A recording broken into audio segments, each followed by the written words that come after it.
that people that are in our prison system and work in and around that system are a forgotten society. We choose to put them out of our minds. And I've got some friends that work in the local jails here, and I know it's hard work for them. But we tend to put that aside. And the work that you've done will certainly make a difference on many, many lives, thousands of lives. So thank you for that. We'll make sure we post up your website on the show notes. And any closing thoughts for our listeners as we part ways today? Well, we all need to have tremendous compassion for ourselves. It's no small thing being a human being, and it's ever more challenging just showing up as a human being. And we take a lot of things for granted, but just staying legal as a human being, keeping a job, and, paying your rent and, keeping your, I mean, it's no small thing being a human being in modern life. And we're all going to experience loss and tragedy. And we've all had a lot of aversive childhood experience. Most of us, some of us tragically, much more than others. So we need to have a lot of compassion for ourselves, and we need to have compassion for others. And at the same time, we're in a world today where things are more fluid than they've ever been.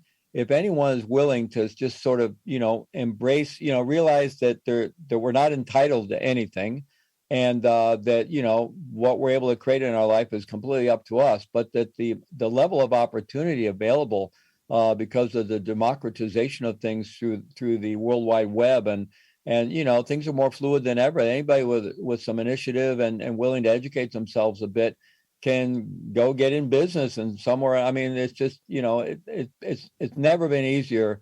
It's not easy. I don't want to say that. It's never been more possible. There's never been more opportunity to turn your life around and create success for yourself than there is today, even with all the problems we have with the pandemic and the climate crisis. And we have some really serious problems that we really need the collective will to deal with. And at the same time, we live in a world of tremendous opportunity. So it's kind of a mix of from a place of deep compassion and getting the support we need to do the inner healing work we need to. Then at the same time, developing the bravery to kind of say, okay, I'm going to embrace my circumstances and it's up to me what I do with my life. And from that place, we can really accomplish just about anything we put our mind to. Wow. Well said. It's Fleet Maull and some radical possibility, if you will. Thank you again, sir. Thank you. Thank you for listening to today's show. It is my pleasure and honor to interview all of the guests that have been on the Answer is Yes podcast. If you have enjoyed the show, please go on iTunes and subscribe, give a rating, or simply tell a friend about the show. We also believe in the message of our guests and the positive influence of their stories. As my own mentor and coach, David Meltzer, has taught me, spend some time every day thinking and writing about the things in your own life that you have more than enough of. You will find out how blessed we really are. Please visit my website, livelifedriven.com, for the latest updates about me and what I'm doing. Plus, I post a monthly blog about the many topics on this show.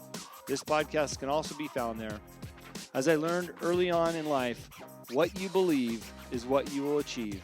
Thanks, Mark Victor Hansen, and thank you, and have a great week.